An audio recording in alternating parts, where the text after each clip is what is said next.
ejercemos ese control. Entonces, eso es lo que la superintendencia ha estado intentando realmente en los últimos años, cumplir con esta norma constitucional. Y también a partir del mes de mayo del año 2014, del 20 de mayo concretamente del 2014, fecha en que se promulga la ley para el fortalecimiento del sector societario y bursátil, ley que trae importantes y grandes cambios, sobre todo a la ley de mercado de valores y a la ley de compañías. A partir de esta fecha, la superintendencia vuelve a tomar también un giro completamente diferente al que tradicionalmente tenía. ¿Y a qué me hago referencia? A que hasta antes del 20 de mayo del 2014, la superintendencia de compañías aprobaba prácticamente o absolutamente todos los trámites o los actos societarios que presentaban las compañías. La superintendencia de compañías enfocaba prácticamente toda su actividad en la aprobación de trámites, lo cual le demandaba pues muchísimo tiempo y sobre todo pues recursos humanos, en el sentido de que los funcionarios de la superintendencia tenían que enfocarse prácticamente en la revisión de trámites para la aprobación de los mismos. A partir del 20 de mayo del 2014, la superintendencia de compañías deja de aprobar prácticamente todos los actos societarios, ya veremos posteriormente, y únicamente se queda con esa facultad de aprobar algunos actos societarios de las compañías. Esto ha sido criticado por algunos sectores y aplaudido por otros sectores. En el Ecuador, o prácticamente el Ecuador, es uno de los pocos países en el mundo que tiene un organismo de control societario que aprueba trámites societarios. En el mundo entero, por ejemplo, casi en todos los lugares del mundo, los que más cercanos están con los países que más cercanos están a nosotros, con los que Ecuador realmente mantiene mayores relaciones comerciales, no existe un organismo que apruebe trámites societarios, sino que los trámites societarios son privados. Por ejemplo, la constitución de una compañía es un contrato privado que en cualquier lugar se lo otorga, siguiendo los formalismos que cada legislación establezca, bien sea por un contrato privado, por un contrato público a través de una escritura pública, y generalmente se lo inscribe únicamente, por ejemplo, en Colombia, en las cámaras de comercio. En la Cámara de Comercio de Bogotá se inscriben las constituciones de las compañías. O sea, no interviene ninguna autoridad de control para aprobar la constitución de una compañía, sino que se lo inscribe pues directamente. En muchos de los estados de Estados Unidos sucede lo mismo. ¿Por qué les decía que esto ha sido criticado por unos y aplaudido por otros? Criticado por muchos sectores en el sentido de que al ya no haber un control de la superintendencia de compañías en la aprobación, por ejemplo, de la constitución de una compañía o de un aumento de capital o de una reforma de estatutos, al ya no haber el control previo para la aprobación, se pueden generar todo tipo de desviaciones o perjuicios hacia socios, accionistas o terceras personas por no haber un control previo. Yo personalmente podría refutar esta opinión en el sentido de que si una compañía quiere cometer fraudes contra terceras personas, contra el fisco, contra sus propios accionistas, esos fraudes no se lo cometen en la constitución de la compañía, en el acto de constitución, porque el acto de constitución es simplemente el otorgamiento de un contrato que cumple un formalismo en la notaría, y el estatuto de una compañía prácticamente es similar en todas las compañías. El estatuto de una compañía, pues no hay mayor ciencia ahí, si cabe la palabra, pues el estatuto es prácticamente un resumen de las facultades, atribuciones y normativa constante en la ley de compañías. Entonces, al momento de otorgar el contrato de constitución es muy difícil que una compañía cometa un fraude, si se quiere. En cuanto a los aumentos de capital, por ejemplo, claro que ahí sí el tema puede ser un poco más delicado, que una compañía puede realizar un aumento de capital sin perjudicando a un accionista o a un socio, por ejemplo, sin haber realizado en debida forma la convocatoria a la junta de socios o accionistas que va a resolver el aumento de capital, sin haber notificado o convocado legalmente a un accionista, o puede ser que el capital por el cual se va a aumentar la compañía, con el cual se va a aumentar, el capital, ese capital no esté debidamente integrado, o sea que exista un fraude en el sentido de que la compañía o que los accionistas no hayan pagado el capital para el aumento. Y claro, eso la superintendencia de compañías antes lo controlaba, pero ahora también con los nuevos mecanismos legales lo puede controlar, pero con posterioridad a la celebración del acto, y las sanciones son mucho más fuertes realmente ahora para cuando se detecte un perjuicio o algún acto ilegal. En cambio, los sectores que aplauden estas reformas a la ley sostienen pues que esto crea un dinamismo porque permite ahorrarse tiempo y recursos. Algunos pasos dentro del trámite de constitución que no tenían mucha razón de ser. Por ejemplo, el publicar por la prensa un extracto de constitución de una compañía no tenía realmente ningún motivo legal de ser. ¿Por qué? Porque una publicación generalmente en otros trámites judiciales, pues en algunos trámites administrativos también, que ustedes conocen, ¿cuál es el motivo de una publicación por la prensa? Que las personas puedan ejercer derechos. Pero en la constitución de una compañía, la constitución de una compañía no está sujeta a oposición judicial. Entonces, el extracto de la constitución de una compañía que se publica por la prensa realmente no tiene mayor razón de ser. Simplemente es un extracto informativo. Entonces, eso ahorra dinero, el haber suprimido ese extracto ahorra dinero dentro del trámite y también ahorra tiempo. El hecho de que la superintendencia ya no deba aprobar los trámites, ya no deba hacer la publicación, claro que se ahorra tiempo. O sea, sí se ha visto una economía en cuanto al tiempo, porque eso es lo que se busca. Por ejemplo, en Estados Unidos, ustedes pueden tener una compañía funcionando ya con los registros correspondientes, lo que aquí vendría a ser el RUC, el Registro Único de Contribuyentes, pueden tenerle funcionando en 4 horas a una compañía. En Cuenca, ventajosamente, los tiempos son rápidos, los tiempos de inscripción en el registro mercantil. Aquí está la doctora Vázquez, la registradora, pues nos puede también ayudar en eso. Los tiempos aquí son rápidos, pero estamos hablando de que Cuenca siempre se ha caracterizado por ser una ciudad donde los organismos administrativos pues, o de administración funcionan bien, así mismo como los organismos judiciales también. Pero en otras ciudades como Quito o Guayaquil, los trámites se vuelven bastante engorrosos y bastante largos en función del tiempo. Un aumento de capital de una compañía aquí, si es que todo está en orden, les puede tomar 15 días, mientras en Guayaquil les puede durar 8 meses el mismo trámite. Entonces existe ahí una diferencia. Bueno, con esta introducción,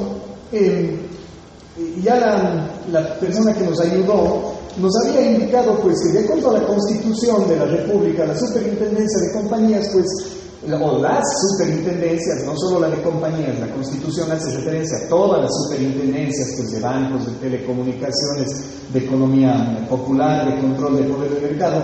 La Constitución nos dice que son organismos técnicos de vigilancia, auditoría, intervención y control. Ustedes pueden ver entonces en nuestra Constitución un marcado enfoque hacia el control de todas estas instituciones que forman parte de la nueva función del Estado, el nuevo poder del Estado, que es la función de transparencia y control social. Ahí están las superintendencias, además de la Contraloría, Procuraduría y otras instituciones de control que son independientes de la función ejecutiva y de las otras funciones del Estado.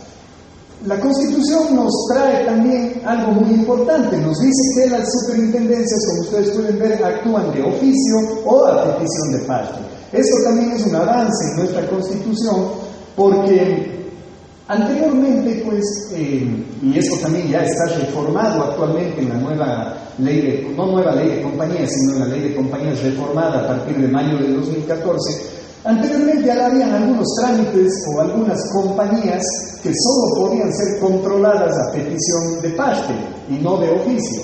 La Constitución establece este momento que las superintendencias actúan de oficio o a petición de parte. Entonces, esto también yo considero que es un avance y es importante.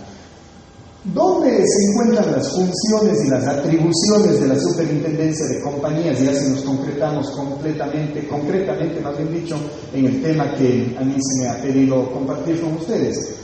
En la sección 16, como ustedes pueden ver, de la Ley de Compañías, a partir del artículo 430. Ahí están las funciones de la Superintendencia de Compañías. En términos generales, podemos decir que esta institución vigila las actividades, funcionamiento, disolución, liquidación y organización de las compañías sujetas a su control. ¿Cuáles son las compañías sujetas al control de la Superintendencia de Compañías? Ustedes tienen aquí en la diapositiva las sociedades anónimas, las compañías de economía mixta, las compañías en comandita por acciones. Entre paréntesis, estas compañías comandita por acciones en nuestro medio prácticamente no existen, al menos yo no conozco ninguna que funcione.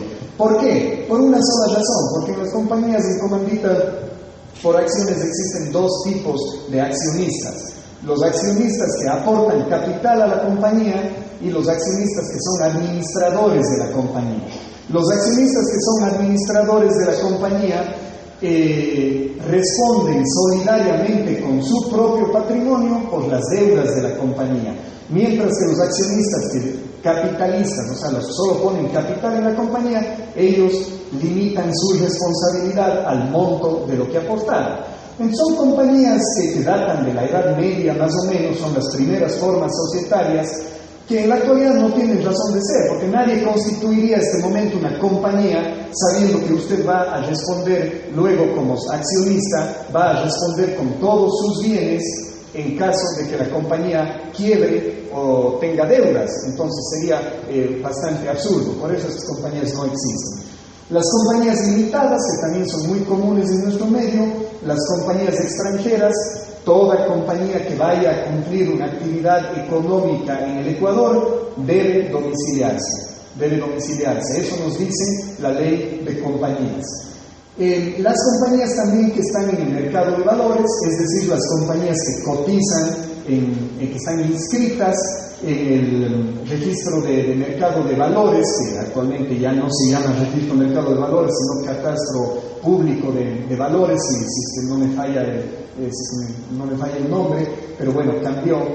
Y actualmente también, aunque todavía no entra la superintendencia a tomar control de las compañías de seguros. Esa es otra innovación, no de la ley de fortalecimiento del sector societario y bursátil, sino del Código Orgánico Monetario y Financiero, que establece que las compañías de seguros pasan a control de la superintendencia de compañías, pero tienen un año para adoptar ese control. El Código Orgánico Monetario y Financiero pues data del mes de septiembre del año 2014, por lo tanto la Superintendencia de Compañías deberá asumir el control de las compañías de seguros a partir del mes de septiembre del presente año. A más del control que la superintendencia ejerce sobre las compañías que acabamos de indicar, el artículo 24 de la Ley de Compañías establece que la superintendencia de compañías puede solicitar cualquier tipo de información a cualquier compañía que no esté sujeta a su vigilancia. O sea, cualquier otra compañía que no está sujeta a la vigilancia de la superintendencia de compañías puede ser sujeta de información si es que la superintendencia de compañías lo requiere. Bien, como les había dicho, en mayo del 2014 entró en vigencia, ahí tienen ustedes el registro oficial, la Ley para el Fortalecimiento y Optimización del Sector Societario y Bursátil. ¿Qué es lo más importante a mi criterio de esta ley? Cambian los roles de la superintendencia de compañías con un enfoque directo ya hacia el control. Se suprime la distinción entre control parcial y control total. Anterior a esta fecha, las compañías se dividían de acuerdo a una serie de ítems referentes, por ejemplo, al número de trabajadores, activos, etcétera, o si son compañías que están o no en el mercado de valores, o compañías con aporte de capital público, las compañías se dividían o el control, más bien dicho, se dividía entre control total y control parcial. La superintendencia de compañías podía realizar de oficio un control pleno sobre las compañías sujetas a control total, pero compañías sujetas a control parcial solo se podía acceder a través de petición de parte, y el control estaba limitado por parte de la superintendencia de compañías. Se suprimió ese control, esa distinción más bien dicho, y en este momento todas las compañías están sujetas a control total de la superintendencia de compañías. Yo me atrevo a decir, un criterio personal mío, que la superintendencia de compañías, insisto, no porque no haya ejercido bien su rol, sino que porque los mecanismos legales no lo daban, y también por la carga de trabajo que tenía, la superintendencia de compañías prácticamente era una institución donde se tramitaban aprobaciones de actos societarios. O sea, el abogado societarista un poco se dedicaba a hacer trámites de constitución, de aumento de capital, de reformas de estatutos, etc. Entonces, la mayor parte del tiempo de la superintendencia de compañías y de sus funcionarios se lo ocupaba en aprobar trámites.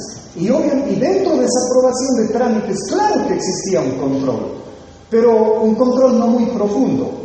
Un control que más quedaba al nivel de verificar, por ejemplo, libros sociales en la compañía, correcta integración de capital, pero no había un control más profundo como el que sí se lo puede hacer ahora, que al ya no aprobar la superintendencia de trámites puede enfocarse directamente ya en un control ya sobre otros aspectos como los que veremos posteriormente. Entonces a eso nos referimos, que el control era realmente bastante superficial, un control que se enfocaba directamente a la aprobación del acto societario. Pero como decimos, los fraudes en una compañía no se cometen necesariamente cuando se realice el acto societario, sino con posterioridad, o los fraudes están más adentro, si se quiere. Si ustedes quieren llegar al fondo del balance de un estado financiero de una compañía, de su movimiento económico, eso no se lo puede detectar muy fácilmente en una forma superficial al momento de aprobar un acto societario. Se requiere de más tiempo y se requiere ya de enfocar el control hacia otros aspectos. Como habíamos dicho, aquí en nuestro país, pues en la legislación había una carencia de normas también efectivas de control. La superintendencia no tenía mayores mecanismos, comenzando desde las multas. Las multas estaban referidos al salario mínimo vital, que como ustedes saben, pues desde la dolarización el salario mínimo vital quedó congelado en $4, que era 100,000 sucres, que en esa época terminó siendo el salario mínimo vital de aquella época. Entonces hay mucha normativa en nuestro país que actualmente sigue remitiéndose al salario mínimo vital. Y el salario mínimo vital es $4.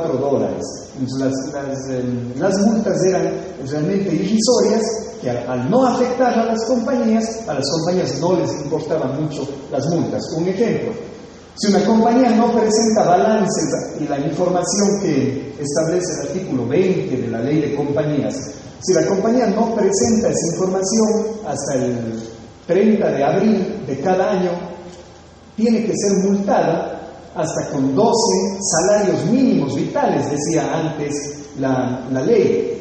Entonces las multas realmente era irrisoria. Actualmente la nueva ley le cambió al salario básico unificado. Entonces ya tenemos una multa de hasta 12 salarios básicos unificados. Realmente son multas bastante onerosas. Entonces las compañías ya se cuidan de cumplir con la autoridad de control y presentar sus estados financieros e información hasta el 30 de abril, conforme lo manda la ley, en definitiva.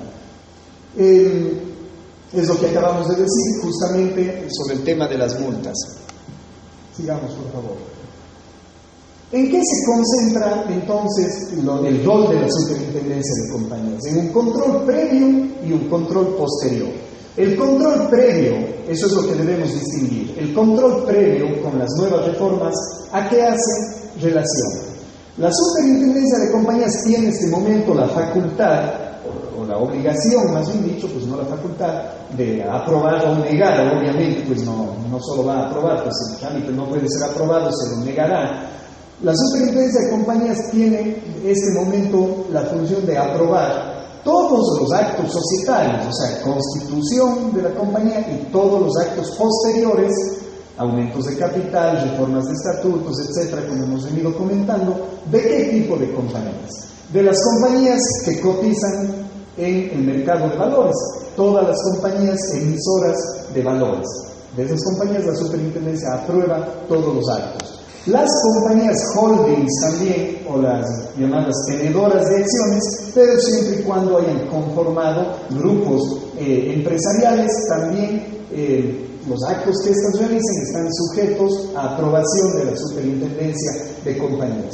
Las compañías de economía mixta, es decir, las que tienen participación del sector público, y cualquier otra compañía que tenga participación del Estado. Por ejemplo, pueden haber sociedades anónimas con participación estatal, aunque la mayoría de ellas ya se han convertido en empresas públicas. Por ejemplo, las empresas eléctricas, las regionales Centro-Sur, algunas, si mal no recuerdo, Cementos Huapán, por ejemplo, ¿no? Sociedades anónimas con participación estatal, pero se van convirtiendo ya poco a poco en empresas públicas, en EPs, con que tienen ya su propia legislación. Las sucursales de compañías extranjeras también están sujetas a aprobación de la Superintendencia de Compañías, todos los actos que realicen. Las bolsas de valores y las demás sociedades reguladas por la Ley de Mercado de Valores. Y aquí hay, a mi criterio, un poco un problema jurídico con nuestra legislación. Nos habla de los consorcios, que los consorcios que formen empresas también están sujetos a aprobación de la Superintendencia de Compañías. Este para mí es un error de la ley, que la Superintendencia de Compañías está consciente de este error y posiblemente lo van a solucionar de alguna manera. ¿En qué sentido me refiero a un error? Los consorcios en nuestra legislación no son personas jurídicas. Existen tanto pronunciamientos judiciales como pronunciamientos de la propia Superintendencia de Compañías de que el consorcio no es persona jurídica. El consorcio es una agrupación de empresas, es una unión de empresas. Por ejemplo, 3, 4 o 5 compañías constructoras se unen y forman un consorcio para construir una autopista o un proyecto hidroeléctrico de gran envergadura que solamente una compañía no podría hacerlo. Se unen varias compañías y forman un consorcio. Pero el consorcio no tiene personería jurídica. ¿Y por qué? Por una sola razón. Porque ustedes saben que de acuerdo al Código Civil, la personería jurídica nace de la ley. No se puede inventar personas jurídicas. La personería jurídica nace de la ley, de acuerdo al Código Civil. Y según el artículo 1 de la Ley de Compañías, si ustedes lo pueden revisar, nos dice claramente, nos cita los tipos de compañías que hay en nuestro país: sociedades anónimas, compañías limitadas, compañías de economía mixta, compañías en comandita simple, comandita por acciones, compañías en nombre colectivo. Y a continuación el siguiente inciso dice: estas empresas constituyen personas jurídicas. Estas compañías son personas jurídicas. Eso nos dice la Ley de Compañías. Solo esas compañías son personas jurídicas. El consorcio no aparece en ningún lado, no está en ninguna ley. Entonces no puede haber consorcio, no puede haber personería jurídica de acuerdo al Código Civil si no nace por ley. Entonces aquí quizás a mi criterio pues puede existir un vacío o una contradicción legal que en algún momento puede generar un problema, porque el día de mañana yo puedo presentar para aprobación de la Superintendencia de Compañías un consorcio y veremos la Superintendencia de Compañías qué hace. ¿Cómo aprueba un consorcio si no es persona jurídica? Si la misma Superintendencia de Compañías ha dicho que el consorcio, por lo que les acabo de explicar, no es persona jurídica. Entonces esta acotación necesaria, por favor, que debemos hacer. El control previo, seguimos diciendo, pues seguimos conversando, está referido ¿a qué? A la aprobación de actos societarios. A más de las compañías que indicábamos en la diapositiva anterior, de todas las demás compañías están sujetos a aprobación, los actos societarios de todas las demás compañías limitadas, anónimas, están sujetas a aprobación de la Superintendencia de Compañías los actos que ustedes tienen aquí. La constitución sucesiva de una compañía. Esta constitución, ustedes recordarán si estudiaron el derecho societario, la constitución sucesiva no es muy común o para nada común en nuestro medio. La constitución sucesiva es una constitución por invitación pública, en la que se hace un llamamiento público a vender públicamente compañías, acciones en el mercado de valores. Por eso se llama suscripción pública de acciones. Esta no es una constitución común en nuestro medio. En nuestro medio la constitución común pues es la constitución simultánea, o sea, en un mismo acto, en una sola escritura de constitución se constituye la compañía, no en actos sucesivos de suscripción pública de acciones. La domiciliación de compañías extranjeras, los cambios de denominación, el cambio de nombre de una compañía está sujeto a aprobación de la superintendencia, el cambio de domicilio, la disminución de capital de una compañía, los actos societarios de fusión, escisión y transformación de una compañía, ¿no? Ustedes recordarán la fusión cuando se unen dos empresas, la escisión cuando se divide una empresa, la transformación cuando una compañía cambia de naturaleza jurídica, por ejemplo, de compañía limitada a sociedad anónima. Todo lo que tiene que ver con el capítulo 12 de la Ley de Compañías, que hace relación a la inactividad, disolución, liquidación y cancelación de las compañías, también está sujeto a aprobación de la Superintendencia de Compañías. Una compañía también que reduce la reducción de plazo social de una compañía, este no es un acto societario para nada común. El acto societario que es común es la disolución anticipada de la compañía. Pero reducir el plazo de duración de la compañía, yo al menos personalmente no he visto que se haya efectuado un acto societario de esta naturaleza, pero la ley así, las reformas a la ley así lo contemplan. La exclusión de un socio en una compañía limitada, solo en las compañías limitadas, no en las anónimas, en las compañías limitadas por causales que están establecidas en la ley se puede excluirle a un socio. Este es un trámite un poco engorroso, tampoco es muy común, porque para excluirle a un socio se le debe generalmente probar previamente en forma judicial, con sentencia de un juez, se debe probar que el socio, previo juicio obviamente, que un socio ha cometido una irregularidad de las que están en la ley para poderle sacar de la compañía. Los socios, hablamos, al decir socios nos referimos a las compañías limitadas. En las anónimas no es posible excluir a un accionista. La reactivación de una compañía. Como ustedes saben, toda compañía cuando está en proceso de liquidación, hasta antes de que la compañía se cancele definitivamente, o sea, hasta antes de que deje de existir, la compañía puede ser reactivada. Y finalmente la convalidación. Cualquier compañía que dentro de un trámite societario no ha cumplido con algún requisito legal puede convalidar ese acto societario, y esa convalidación, al igual que todos los demás actos, tienen que ser aprobados por la Superintendencia de Compañías. Este es el control previo. El control posterior. Este es el enfoque que actualmente se le da a la institución de control, el control posterior. ¿En qué consiste?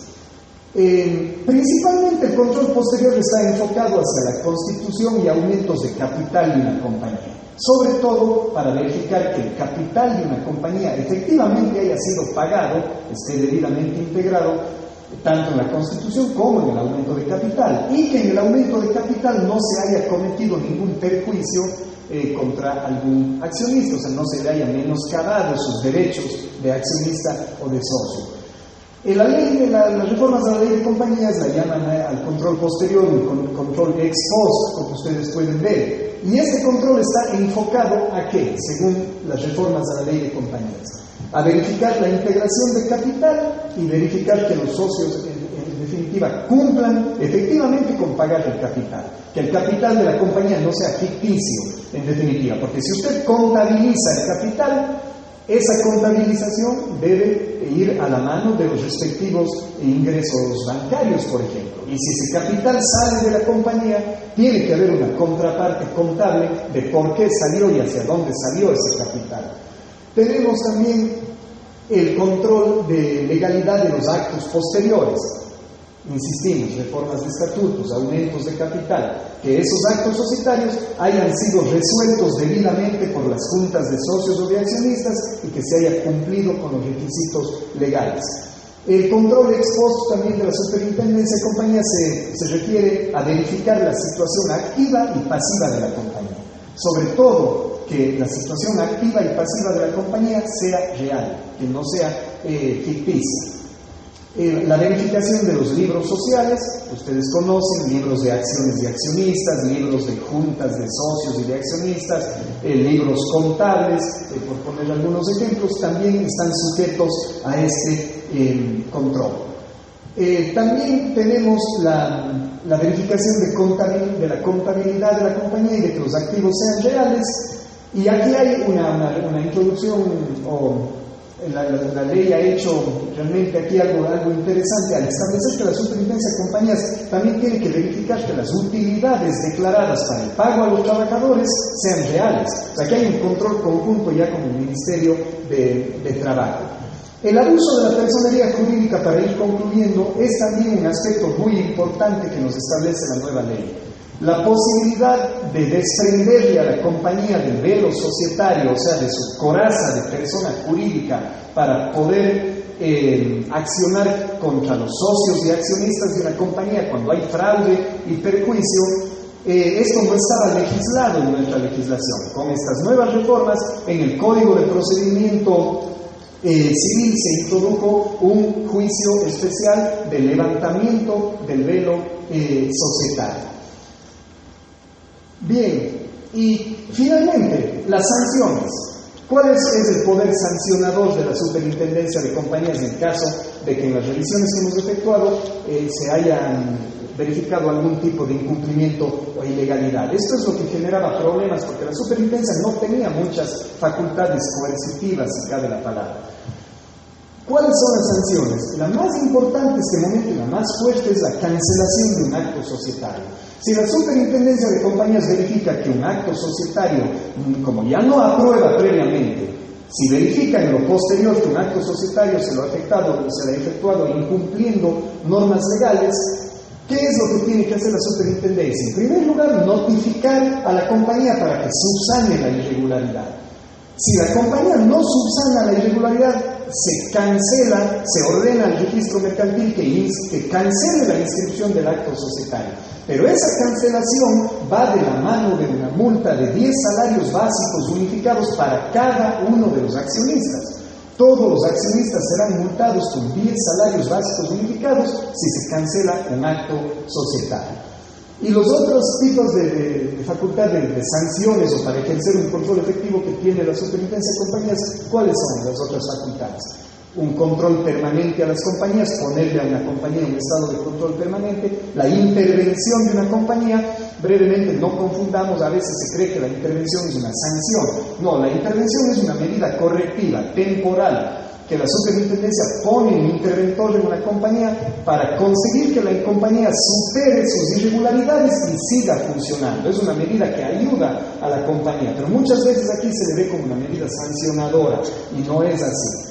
La disolución de una compañía, esa sí es una medida sancionadora. Si una compañía definitivamente no se arregla, la superintendencia de compañías le puede disolver. Las multas y finalmente notificar a la fiscalía en caso de que dentro de los controles de la superintendencia se haya determinado, por ejemplo, algún delito. Si la superintendencia considera que puede haber un delito, la superintendencia no cataloga obviamente delitos, pero si considera que puede haber un delito, notificará a la fiscalía. Esto es lo que yo les puedo comentar brevemente sobre las facultades de la superintendencia de compañías. Muchas gracias por su atención.